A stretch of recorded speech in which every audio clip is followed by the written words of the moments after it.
உங்கள் தந்தி ஒன் தொலைக்காட்சியில் கருடா தினமும் காலை 6 மணிக்கு காண தவறாதீர்கள். கடற்கரை சாலைக்கு வந்தோமையான அங்க ஒரு நிகழ்வு நடந்துட்டு இருக்கு. திரு விஜய், தமிழக வெற்றி கழகத்துடைய தலைவர், இந்த விவசாயிகளுடனான இந்த விருந்து நிகழ்ச்சிக்கு வந்திருக்கிறார்.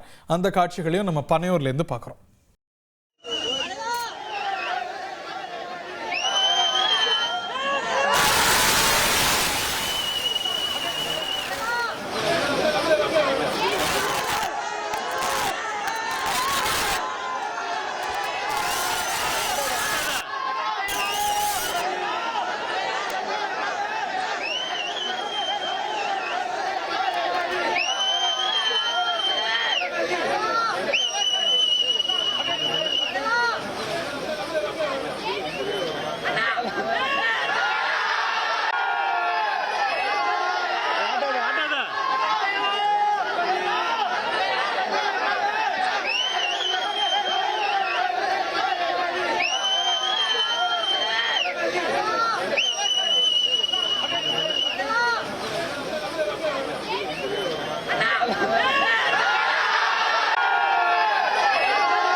இப்போ இணையக்கூடிய நேயர்களுக்காக தமிழக வெற்றி கழக மாநாடு கடந்த 27ஆம் தேதி நடந்தது இல்லையா? அது விக்கிரவாண்டியில் நடந்தபோது அதில் விவசாயிகள் நிலம் கொடுத்து இந்த மாநாட்டுக்கு உதவி செஞ்சுருக்கிறாங்க. ஸோ அவங்களை கௌரவிக்கும் வகையில் திரு விஜய் அவர்களோடு மதிய உணவு அருந்துகிறார்.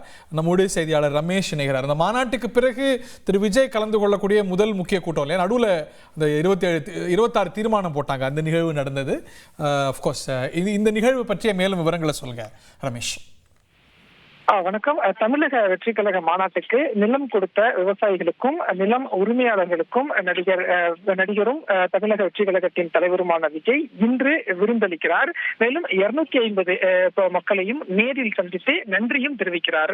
அதாவது தமிழக வெற்றி கழகத்தின் முதல் மாநில மாநாடு அக்டோபர் 27ஆம் தேதி விழுப்புரம் மாவட்டம் விக்கிரவாண்டியில் உள்ள வி சாலையில் நடைபெற்றது. லட்சக்கணக்கான நபர்கள் இந்த மாநாட்டில் பங்கேற்றிருந்தாங்க. கிட்டத்தட்ட 300 ஏக்கர் நிலம் இந்த மாநாட்டுக்காக பயன்படுத்தப்பட்டிருந்தது. மாநாட்டு திடல் மட்டும் 100 ஏக்கர், அதே போல வாகனம் நிறுத்தக்கூடிய இடம் 200 ஏக்கர்னு சொல்லி 300 ஏக்கர் நிலம் பயன்படுத்தப்பட்டிருந்தது. இதுல அந்த வீசாலை பகுதியை சேர்ந்த பல நில உரிமையாளர்கள் ஒரு தற்காலிக ஒப்பந்தமாக அந்த மாநாட்டுக்காக நிலம் கொடுத்திருந்தாங்க. விவசாயிகளும் நிறைய பேர் முன்வந்து இந்த மாநாட்டுக்காக நிலம் கொடுத்திருந்தாங்க. ஒரு தற்காலிகமாக ஒரு ஒப்பந்தம் போடப்பட்டிருந்தது. ஒரு ஏக்கருக்கு 10,000 ரூபாய் அப்படிங்கிற மாதிரிலாம் தமிழக வெற்றி கழகம் தரப்புல இருந்து நில உரிமையாளர்களுக்கு கொடுக்கப்பட்டிருந்தது.